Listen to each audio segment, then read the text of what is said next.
Good morning. It is Monday the 11th of March 2024 and it's 6:30 now here in Enfield.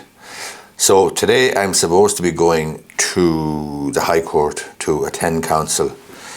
It's a High Court, it's a personal injury case involving meat plant, and our client is the person who's bringing the claim, personal injury proceedings for an injury or injuries suffered in working in the meat plant, basically being worked like a mule to the point where he has had a breakdown in his catastrophic breakdown in his health, and his back specifically is giving him a great degree of trouble, and he's unable to work. So today we have a notice of motion, a motion in the High Court. We're supposed to have seeking discovery. We're seeking certain documents, seeking certain records from the other side, from the meat plant, and they haven't agreed to give them to us as part of the discovery process, as part of voluntary discovery. So we have to get a court order to get them, and included in the court order we're seeking inspection facilities, in other words to inspect the production line and inspect precisely the type of work that this man was doing, the equipment available, the method of working, the system of working, and so on. Now it's probably changed significantly since the time that our man was working there, but that is part of our discovery application. In other words, we're looking to get an expert in to do a sort of a study into the working practice of the meat plant and what our client was expected and obliged to do. And basically, which we're saying is the negligence of which we complain and for which our man is entitled to compensation. Unfortunately, I've checked the High Court lists there this morning online and we don't seem to be listed, so I'm not sure what to do. I'll have to check later on. The lists may update this morning, but it's very unsatisfactory because I'm in the office here in Enfield at 6:30. I don't know whether I'm going to Dublin or not.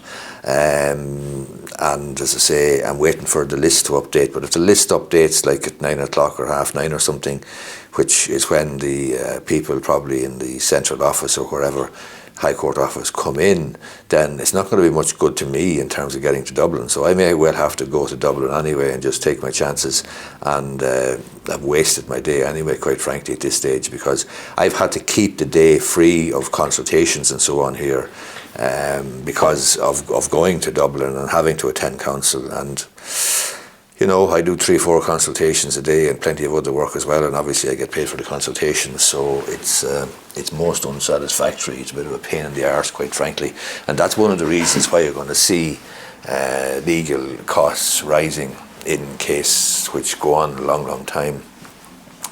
The fact of the matter is that all these applications, these motions for discovery, motions for various things, they are very, very time consuming and they're costly. And today I have to go and attend counsel, so we've got junior counsel today anyway, and myself then leaving the office for the whole day. So it's pretty unfortunate, and as I say, if we were getting on or certain to be in the list, then you know, I wouldn't mind it too much, but I've blanked out the whole day now. I probably have to go to Dublin, and I don't even know at this stage whether we're in the list or not. We don't seem to be in the list, although we're supposed to be. We were told last week in the list room that we were in the list. So anyway, that's the story. In addition to that, then I have a few other bits and pieces that I'll have to get done. If I don't go to Dublin, I'm going to have to write a letter there to a couple of individuals in relation to alleged defamation. My client is claiming that he was defamed in a certain meeting of a certain club. So I have to write letters there about defamation. I have another letter then to write to a number of car dealers, motor car sales people. My client's car was injured, or was damaged rather. He got it serviced, or else he bought it, and there was a pipe left off it, and then the car broke down, and then the car had to be picked up, and it was picked up by one truck company, and it was picked up again by another tow truck company.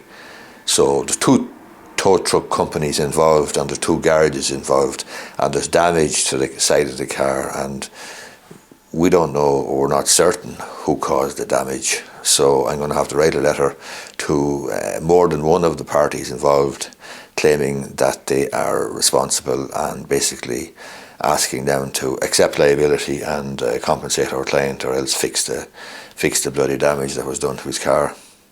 So that's what I have. Then I have plenty of other emails and stuff there to deal with, and obviously there'll be posts coming in.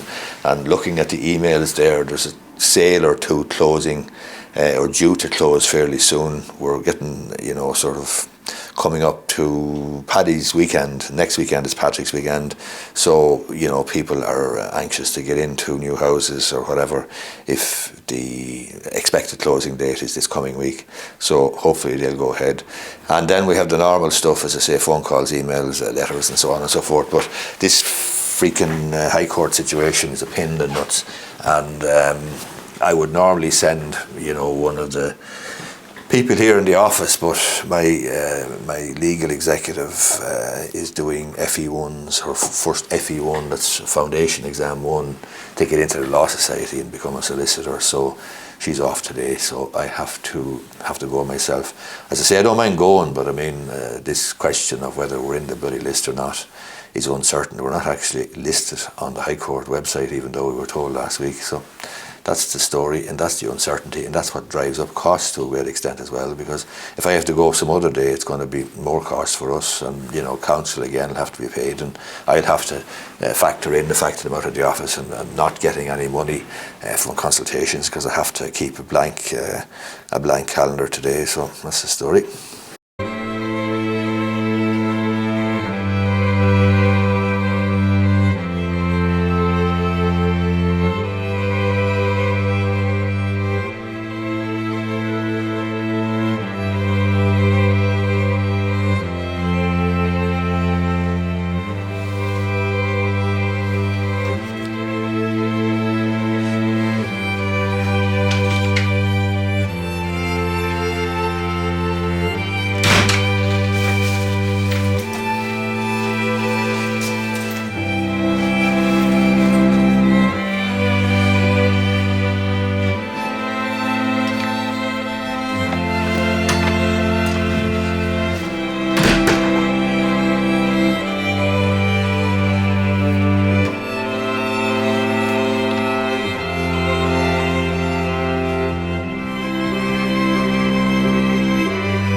Done up that letter there, the defamation letter, the originating letter, before taking any action in the defamation case, that I have to do a letter for my client. I've sent a letter on to my client, I've drafted it and sent it on to the client for approval. But one of the most important things about an originating letter in any legal proceedings, and especially and particular defamation proceedings, is the originating letter, the letter that you send before commencing proceedings, could well set the tenor of the entire case.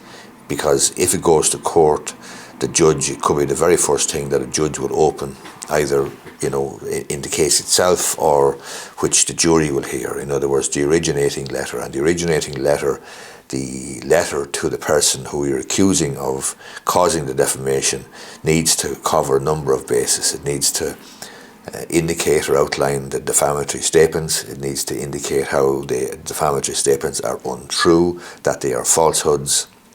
It needs to indicate the damage to your client's reputation. It needs to indicate what your client is looking for, and in other words, an apology and damages, compensation or contribution perhaps to a charity. And it also needs to look for an apology and an undertaking not to repeat the falsehoods, and an undertaking in respect of my client, of my costs essentially. So, as I say, the letter, the originating letter in the action is critical, and I've sent off the draft to the client there. Once he approves it, then I'll send it out to the offending parties.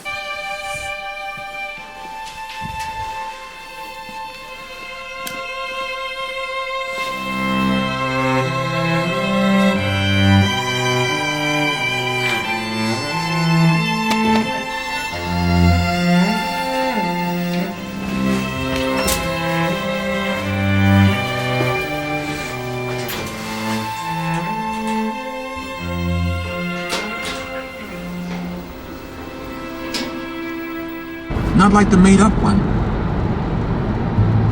What's she like? Pure, said Amber. She got away with something. I didn't know it then. What?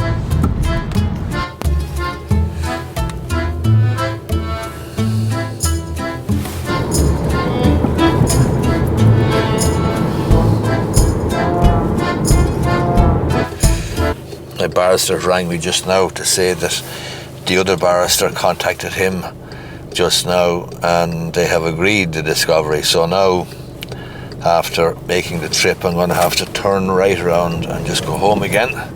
But at least we have agreement in relation to the discovery, and we're also getting our costs. So costs are obviously very, very important. We brought the motion and we're entitled to the costs. And I think we've agreed another 6 weeks for the other side to pony up with the correspondence and agree inspection facilities and so on.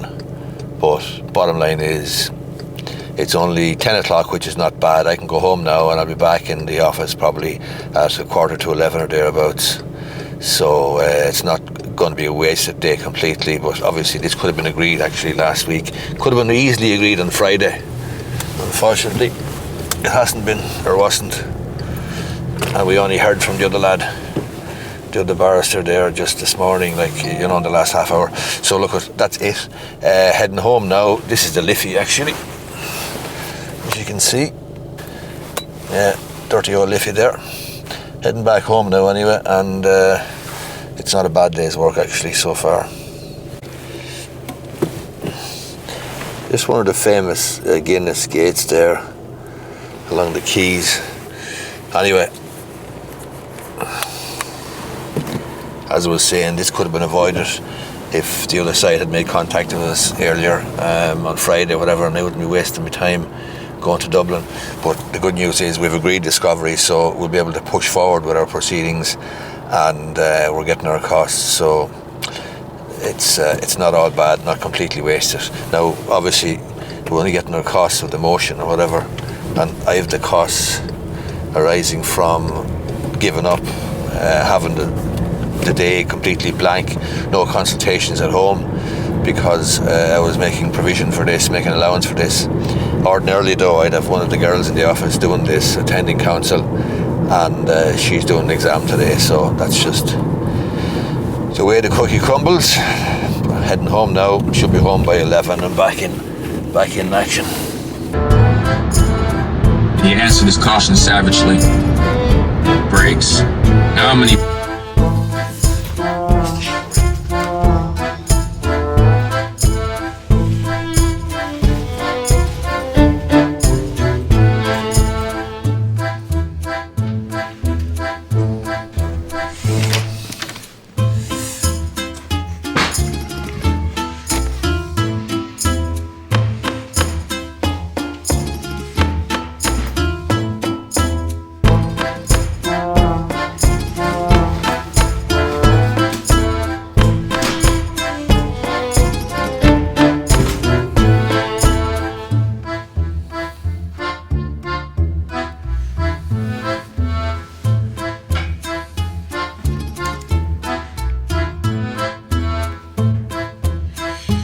There is a possibility, I suppose, that the guy could come early, you know.